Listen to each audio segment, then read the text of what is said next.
ഡൽഹി മുഖ്യമന്ത്രി സ്ഥാനത്ത് നിന്ന് അരവിന്ദ് കെജ്രിവാളിനെ മാറ്റണമെന്നാവശ്യപ്പെട്ടുള്ള ഹർജി ഡൽഹി ഹൈക്കോടതി തള്ളിയിരിക്കുന്നു. കസ്റ്റഡി കാലാവധി അവസാനിച്ചതിനെ തുടർന്ന് കെജ്രിവാളിനെ ഉടൻ കോടതിയിൽ ഹാജരാക്കാൻ പോവുകയാണ്. ആർ രാധാകൃഷ്ണൻ ചേരുന്നുണ്ട് വിവരങ്ങളുമായി. ഡൽഹിയിൽ നിന്ന് ആർക്കെ രണ്ട് കാര്യങ്ങളൊന്ന്, മുഖ്യമന്ത്രി സ്ഥാനത്ത് കെജ്രിവാൾ തുടരുന്നതിനെതിരായ പൊതുതാൽപര്യ ഹർജി അത് തള്ളിക്കൊണ്ട് കോടതി വ്യക്തമാക്കുന്ന കാര്യങ്ങൾ എന്തൊക്കെയാണ്? മറ്റൊന്ന്, ഇനി എല്ലാ കണ്ണുകളും റോസ് അവന്യൂ കോടതിയിലേക്കാണ്. കെജ്രിവാളിനെ ഹാജരാക്കുന്നതിന് മുന്നോടിയായി കോടതിക്ക് പുറത്ത് വലിയ സുരക്ഷയൊക്കെ ഏർപ്പെടുത്തുന്നുണ്ട് എന്നുള്ള വിവരം ഇപ്പോൾ പുറത്തു വരുന്നു. അതിൻ്റെ വിശദാംശങ്ങൾ ആർക്കെ?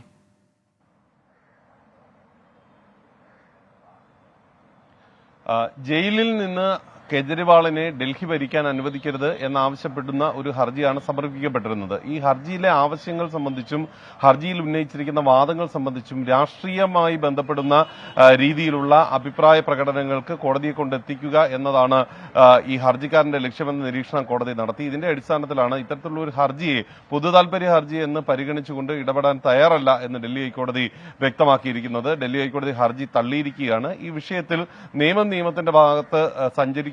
അതിന് ഉപരിയായിട്ട് മറ്റേതെങ്കിലും വിഷയത്തിൽ ഇടപെടാനായിട്ടുള്ള ബാധ്യത കോടതികൾക്കില്ല എന്ന് ഡൽഹി ഹൈക്കോടതി വ്യക്തമാക്കിയിരിക്കുന്നു. ഇതിന്റെ അടിസ്ഥാനത്തിലാണ് ഇപ്പോഴത്തെ തീരുമാനം. ഈ വിഷയത്തിൽ ഡൽഹി ഹൈക്കോടതിയിൽ മറ്റു ചില ഹർജികൾ വന്നിരുന്നു. അത് യുക്തമാകുന്ന വിധത്തിൽ തന്നെ ഡൽഹി ഹൈക്കോടതി തീർപ്പാക്കുകയും ചെയ്തിട്ടുണ്ട്. ഏതെങ്കിലും ഒരു രാഷ്ട്രീയ താൽപര്യത്തിന്റെ അടിസ്ഥാനത്തിൽ വരുന്ന ഹർജിയെ അതുകൊണ്ട് തന്നെ അംഗീകരിക്കേണ്ട സാഹചര്യമില്ല എന്ന് ഡൽഹി ഹൈക്കോടതി വ്യക്തമാക്കി. ഇതിന്റെ അടിസ്ഥാനത്തിലാണ് നോട്ടീസ് പോലും നൽകാതെ ഡൽഹി ഹൈക്കോടതി ഈ ഹർജി തള്ളിയിരിക്കുന്നത്.